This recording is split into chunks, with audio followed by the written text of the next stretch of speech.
இன்றே டவுன்லோட் செய்து உங்கள் ஃபேவரட் ஷோக்களை என்ஜாய் பண்ணுங்க. இந்த கடையை மொத்தமா கெடுத்து வச்சிருக்கா. அதை எல்லாத்தையும் நாம சரி பண்ணணும். ஐயா, நீங்க காலடி எடுத்து வச்சிட்டீங்கல்ல ஐயா, இனி பாருங்க ஐயா கடையோட வியாபாரத்தை. கடையோட லட்சுமி கடாசமே நீங்க தான் ஐயா. டேய் கார்த்தி, இங்க வா. ஐயோ, அந்த கடைக்கு வரலன்னு திட்ட போறாரோ?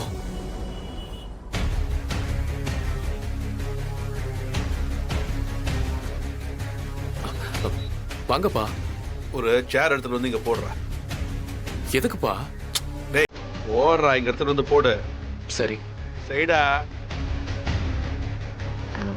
இல்ல மாமா, அந்த கடை. அட, என்ன நீ அந்த கடை இந்த கடைன்னுட்டு? இது என் கடை இல்லையா? ஐயோ மாமா, இது உங்க கடை தான். என்ன நீங்க? நான் அப்படி சொல்ல வரல மாமா. அங்கன்னா உங்களுக்கு இன்னும் கொஞ்சம் வசதியா இருக்கும். பழைய கஸ்டமர்ஸ் எல்லாம் பார்க்கும்போது மனசுக்கும் சந்தோஷமா இருக்கும்ல, அதுக்காக தான் சொன்னேன். மா, அதெல்லாம் ஒன்றும் பிரச்சனை இல்லைம்மா. அந்த கடை நம்ம கைக்கு வந்துருச்சுன்னு ஊருக்கே தெரியும். நான் அங்க போய் உட்கார்ந்து தான் அதை நிரூபிக்கணும்னு அவசியமே இல்லை. நான் இங்க இருந்தே கடையை பார்த்துப்போமா. யாரும் எங்க வேணாலும் இருக்கலாம். இதுவும் என் கடை தான், அதுவும் என் கடை தான். சரிங்க மாமா.